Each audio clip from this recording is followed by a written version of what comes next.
శ్రీ గురుభ్యో నమ. నేను మీ ఉళ్ళగంటి హనుమశర్మను.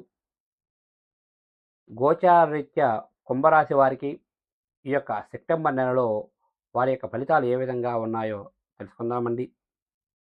ఈ సెప్టెంబర్ నెలలో మరి ఈ యొక్క కుంభరాశి వారికి మరి ఏలినాటి శని ప్రభావం అనేది కొంచెం అధికంగా కనిపిస్తుంది ఈ నెల. భార్యాభర్తల మధ్య మరి సఖ్యత అనేది చాలా తక్కువగా ఉంది. బంధువర్గం వారితో కూడా విభేదాలు అనేవి కొంచెం కనిపిస్తున్నాయి. స్నేహితుల ద్వారా కొన్ని పనులైతే పూర్తవుతాయి. సంఘంలో ఉన్న పెద్దవారి పరిచయాలతో, అదేవిధంగా స్నేహితుల ద్వారా మీరు అనుకున్న పనులు చాలా తొందరగా పూర్తి చేసుకుంటారు. మరి ఆ యొక్క లాభాలు కూడా ఆర్జిస్తారు. కోర్టు వ్యవహారాలు ఏవంటే మీకు అనుకూలమైన తీర్పు వచ్చే అవకాశాలు చాలా తక్కువగా ఉన్నాయి.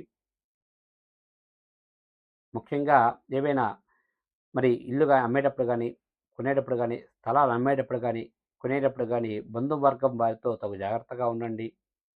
కొంచెం మోసపోయే అవకాశాలు చాలా ఎక్కువగా కనిపిస్తున్నాయి.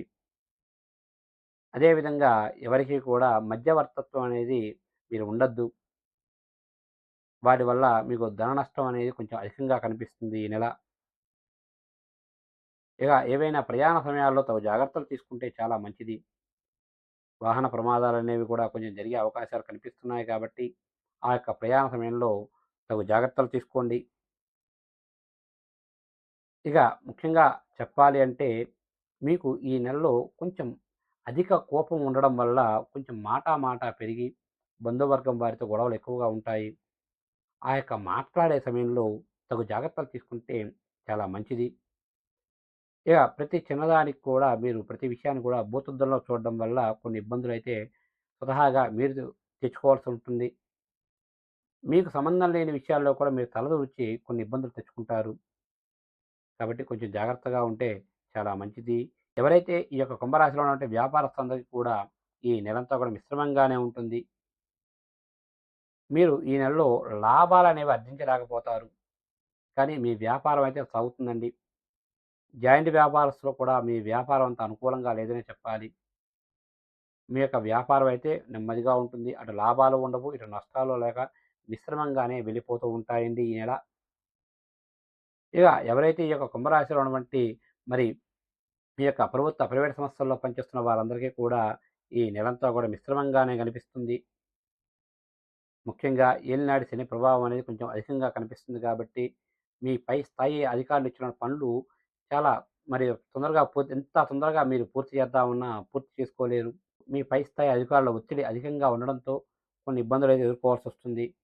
వారితో మాట పెరిగి గొడవలకు దారితీసే అవకాశాలు చాలా ఎక్కువగా ఉన్నాయి ఈ నెల. ఇక ఎవరైతే ఈ యొక్క కుంభరాశిలో ఉన్నటువంటి మరి విద్యార్థులందరికీ కూడా ఈ నెలంతా కూడా మిశ్రమంగానే ఉంటుంది. ముఖ్యంగా స్టేట్, సెంట్రల్ గవర్నమెంట్ సంబంధించి ఉద్యోగాల కొరకు అప్లై చేసుకొని పరీక్ష రాస్తున్న వారందరికీ కూడా మరి ఈ నెల అంత అనుకూలంగా లేదని చెప్పాలి. ఆ యొక్క పరీక్షా సమయంలో తగు జాగ్రత్తలు తీసుకుంటే చాలా మంచి జరుగుతుందండి. ఇక ఎవరైతే కుంభరాశిలో ఉన్నటువంటి ఈ యొక్క చలనచిత్ర రంగస్థల్లో పనిచేస్తున్న వారందరికీ కూడా ఈ నెలంతా కూడా మిశ్రమంగానే ఉంటుంది. ముఖ్యంగా గతంలో ఏవైనా కొన్ని సంస్థల నుంచి రావాల్సిన ధనం అయితే మీకు తిరిగి వచ్చే అవకాశాలు చాలా తక్కువగా ఉన్నాయి. నూతన ప్రాజెక్టు ప్రారంభించే వారికి కూడా ఈ నెల అంత అనుకూలంగా లేదనే చెప్పాలి. గతంలో ఏవైనా కొన్ని ప్రాజెక్టులు మధ్యలో ఆగిపోయుంటే అవి మాత్రం తిరిగి పునఃప్రారంభం అవుతాయి. ఇక మొత్తంగా చెప్పాలి అంటే ఈ యొక్క కుంభరాశి వారికి ఈ నెల ఏలినాటి శని ప్రభావం అనేది కొంచెం అధికంగా ఉండడంతో కొంచెం మానసికమైనటువంటి కొన్ని ఇబ్బందులు ఉంటాయి. ముఖ్యంగా భార్యాభర్తల మధ్య సఖ్యత చాలా తక్కువగా ఉంటుంది.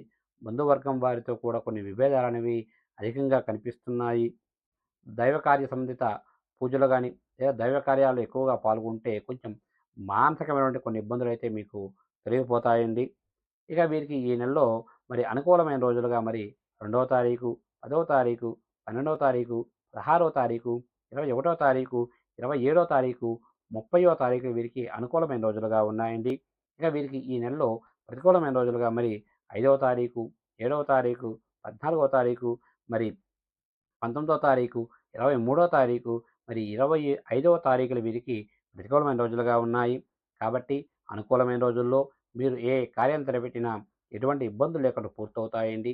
ఏవైనా ప్రతికూలమైన రోజుల్లో ఏవైనా కార్యం తలపెడితే కొన్ని ఇబ్బందులొచ్చే అవకాశాలు ఎక్కువగా ఉన్నాయి కాబట్టి, గురువుగారిని గాని, లేదా మీ ఇంటి పురోహితుని గాని సంప్రదించి, దానికి సంబంధించినటువంటి తగు పూజలు చేసుకుంటే మీకు అంతా మంచి జరుగుతుంది.